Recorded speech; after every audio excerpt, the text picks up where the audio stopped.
हाँ मित्र, कलिसिया के बढ़िया काम करे के चाही। इ पत्री पूरा दृश्य के प्रकट करले कि परमेश्वर कलिसिया से का चाहताणे। हमने के पहला अध्याय में देखले रही जा कि कलिसिया के सिलसिलेवार या क्रमबद्ध संस्था के रूप में काम करे के चाही।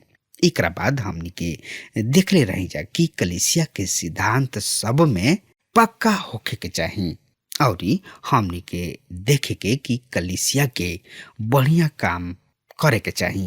त का काम करे के चाही, कैसे काम करे के चाही और कौना तरी से काम करे के चाही, हमनी के एकरा बारे में देखे के। त एकरा बारे में जानकारी खातिर वह हमरा संगे आपन पवित्र शास्त्र बाइबल निकाल ली। तीतुस के पत्री 3 अध्याय के 1 पद एह तरी से बता रहल बा, लोगन के शुद्धि दिलाव कि हाकिम सब और अधिकारी सबके अधीन रहे और उनकर आज्ञा माने और हर एगो बढ़िया काम के खातिर रहे। मित्र, सबसे बड़ बात यहाँ पर ई कहल गइल बा कि कलिसिया में वही सदस्य के राखे के चाही जन की नियम के पालन करे। एगो विश्वासी के चाही कि ऊ अपना देश के नियम और कानून के पालन करे जौना देश में ऊ रहले, जब तक कि ऊ नियम परमेश्वर के साथ हमनी के संबंध के बीच में ना आवेले। यदि रउआ अपन कार के बीच सड़क में खड़ा करनी या कहीं जात समय लाल बत्ती के पार कर दीना तो रउआ देश के कानून के तुर रहल बानी।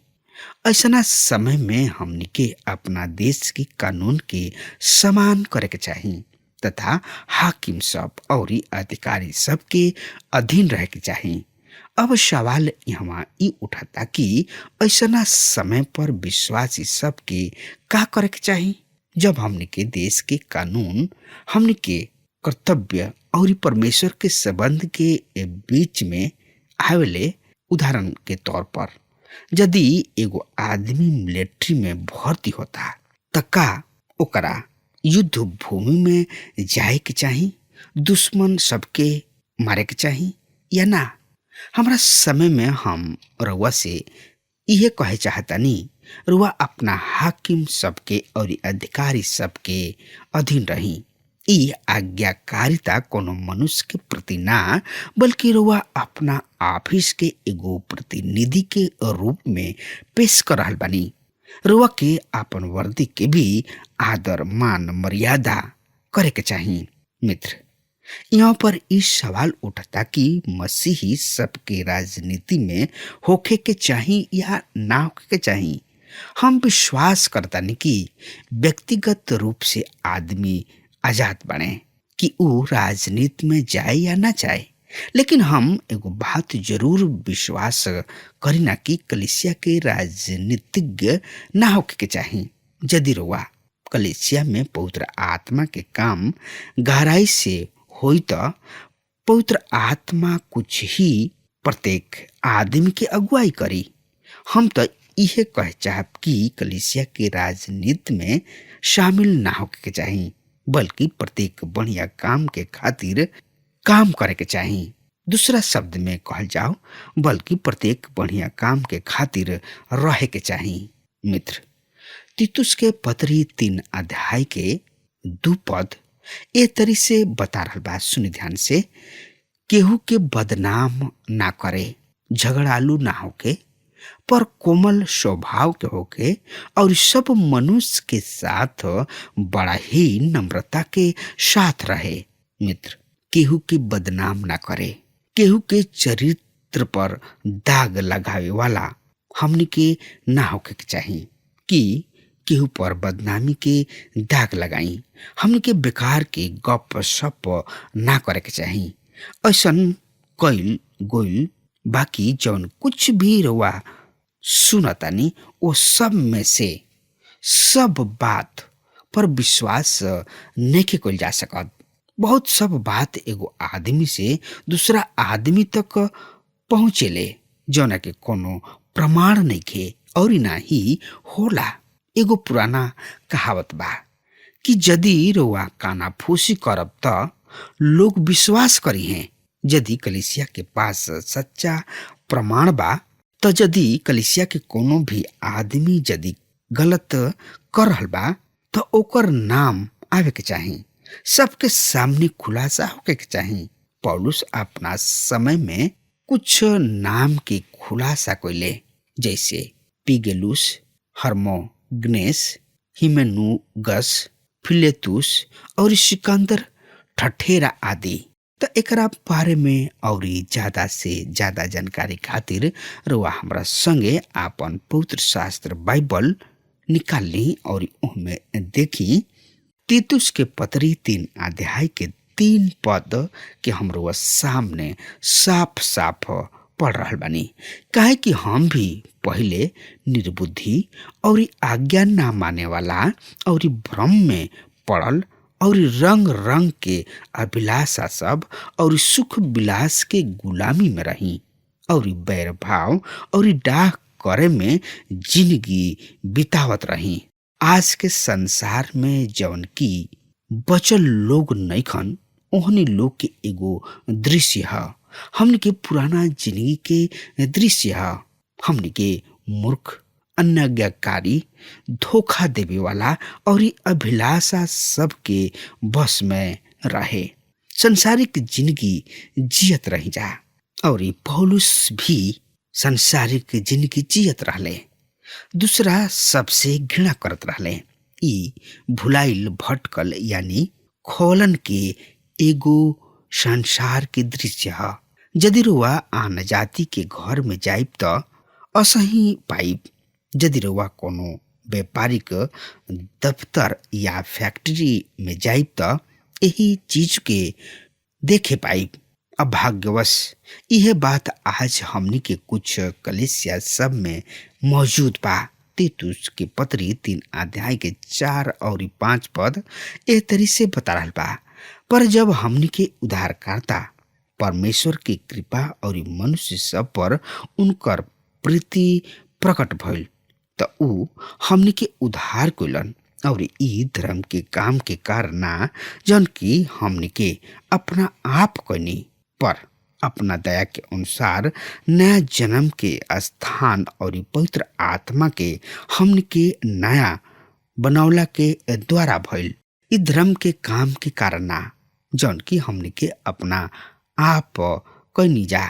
ई पद हमनी के बतावता कि मसीह के पास आवे से पहले हमनी के का दशा रहे, का स्थिति रहे। ई समझे खातिर एगो महत्वपूर्ण बात बा कि मसीह बने के मतलब एगो फेड़ के, एगो पतई के एने से ओने उलट दिहल। रउआ अपना धार्मिकता के कार्य के द्वारा बच नहीं सकत, पर अपना दया के अनुसार, काहे कि मसीह हमनी के पाप के खातिर क्रूस पर मुअले और हमनी के पाप के दाम चुकवले। ऊ रोवा के भी बचा सकताने, काहे कि ऊ रोवा खातिर भी मुअले और रोवा की धार्मिकता के झिलम पहिरवले। नया जन्म के स्थान और पवित्र आत्मा हमनी के नया बनावेले। दूसरा शब्द में कहल जाओ, और पवित्र आत्मा हमनी के नया बनौला के द्वारा भइल। एह बात के प्रभु यीशु मसीह यूहन्ना रचित सुसमाचार 3 अध्याय के 5 पद में कहले, जौन पानी और पवित्र आत्मा से ना जन्मे तो ऊ स्वर्ग के राज में प्रवेश नहीं कर सकत। पानी परमेश्वर के वचन के प्रतिनिधित्व करले। बाइबल रुआ के धोके शुद्ध करले। एकरा में पवित्र करे में सामर्थ बा। हमनी के परमेश्वर के वचन के द्वारा धोल गोल बनी जा। इस तरी से हमनी के नया जन्म मिलेला। तीतुस के पत्री 3 अध्याय के 6 पद एह तरी से बता रहल बा। यही पवित्र आत्मा के परमेश्वर हमनी के उद्धार करे वाला प्रभु यीशु मसीह के द्वारा हमनी पर बहुत ज्यादा क के उछिल दिहले।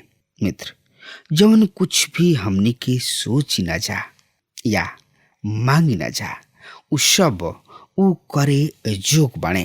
तो एकरा बारे में और ज्यादा से ज्यादा जानकारी खातिर रुआ हमरा संगे अपन पवित्र शास्त्र बाइबल में निकाल ली ही।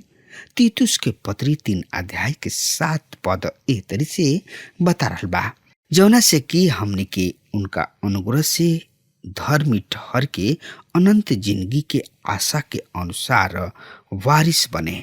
मित्र, अनंत जिंदगी के आशा यहाँ पर फिर विश्वासी सबके खातिर एगो महान आशा बा। प्रभु यीशु मसीह अपना कलीसिया के खातिर फिर आई हैं।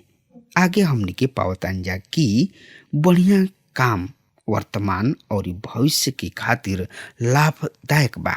तीतुस 3 अध्याय के 8 पद एह तरी से बता रहल बा, ई बात सच बा और हम चाहतानी कि तू एह बात के विषय में दृढ़ता से बोला, ऐसे कि जे परमेश्वर के प्रतीति कैले बाणे उ बढ़िया बढ़िया काम में लागल रहे के ध्यान रखा।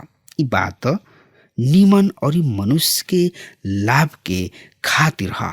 मित्र, ई सच बा कि विश्वासी परमेश्वर के अनुग्रह के द्वारा बचावल जाले, ना कि अपना कर्म के द्वारा। मित्र, जब रुआ बचा लिहल जाए ना तब परमेश्वर बढ़िया काम करे खातिर रुआ से बात चित्त करे शुरू कर दिले। एकरा पहले परमेश्वर बढ़िया काम में कोनो रुचि ना रखेले। परमेश्वर के नजर में हमनी के धार्मिकता के काम मैल फाटल चिथड़ा के समान बा। उ ये सब में से कुछ भी ना चाहले। उ रुआ के बचावे चाहले। रुआ चाहे कोनो स्थिति में रही, वही स्थिति में यदि रुआ उनका किने आइब त उ रुआ के बचा ले हैं, काहे कि रुआ खातिर कुछ कैले बाणे। उ दूसरा शब्द में कहल जाओ, काहे कि उ रुआ खातिर कुछ कैले बाणे और कुछ नखन चाहत कि रुआ उनका खातिर कुछ करी।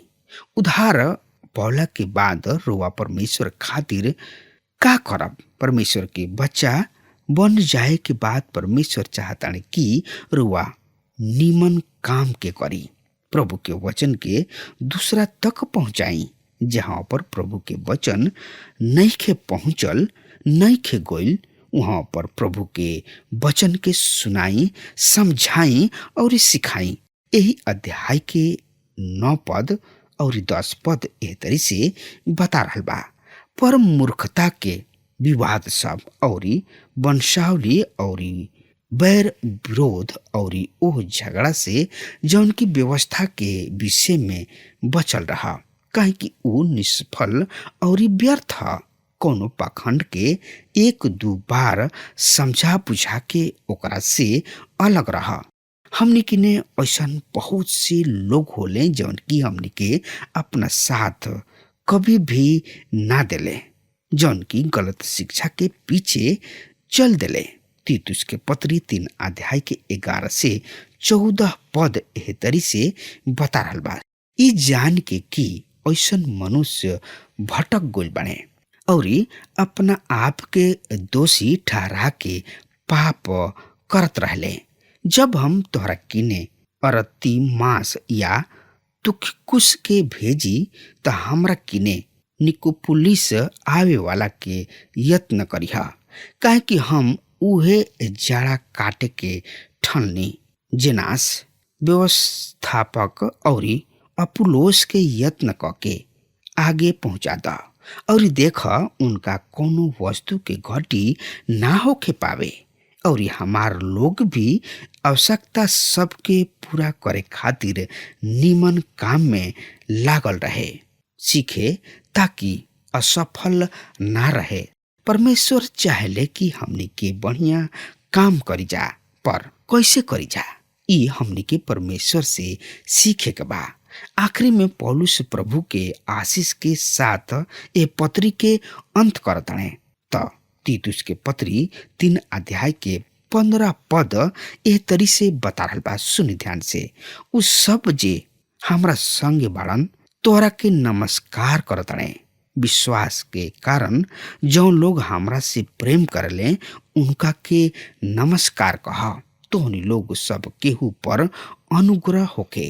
प्रभु महान हवे और प्रभु चाहेले कि रउआ नीमन काम करी, बढ़िया काम करी, काहे कि प्रभु परमेश्वर रउआ से प्यार करेले, रउआ से चाहेले कि रउआ अच्छा काम और बढ़िया काम करत जाई, काहे कि प्रभु रउआ के यही खातिर चुनले बाणे, ताकि रउआ जहाँ पर प्रचार नइखे भइल, जहाँ पर प्रभु यीशु मसीह के संदेश नइखे पहुंचल, वहाँ पर रउआ जाई और प्रभु यीशु मसीह के बारे में बताई कि उधार केहू नइखे दे सकत, सिर्फ उधार देवे वाला प्रभु यीशु मसीह ही हवे।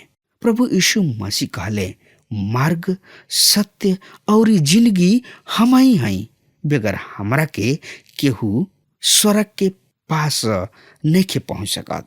अगर हमार बात रुआ सुन रहल बानी त कान खोल के सुन लिही और हमरा बात पर विचार करी। प्रभु महान हवे, ऊ ब्रह्मांड के रचयिता हवे, ऊ रउआ से और हमरा से प्यार कइले बाड़े। ऐसे हमनी खातिर ऊ कलवरी के क्रूस पर आपन जान दे दिले, ताकि हमनी के बचावल जा सकी जा। हाँ मित्र, प्रभु यीशु मसीह कलवरी के क्रूस पर हमनी खातिर, हमनी के पाप के खातिर जान दे दिले, आपन प्राण दे दिले, ताकि हमनी के छुटकारा मिल सके, पाप से मुक्ति मिल सके, पाप से हमनी के बच सकी जा। मित्र, अगर हमार बात रुआ तक पहुंच रहा बा तो आज वे यही घड़ी ए शुभ संदेश के रुआ अपना दोस्त, मित्र और अजीज रिश्तेदार के पास पहुंचाई, ताकि वो लोग भी प्रभु यीशु मसीह के बारे में जान सकस जा और समझ सकू जा कि यही प्रभु यीशु मसीह हमें जौन की उद्धार दे सकत रहे। हाँ मित्र, ई महान प्रभु यीशु मसीह के अनुग्रह जौन की हमनी के उनका प्रेम के द्वारा, उनका अनुग्रह के द्वारा हमनी के बचावल गइल बनी जा। मित्र, ई कतना महान और सुंदर बात बा।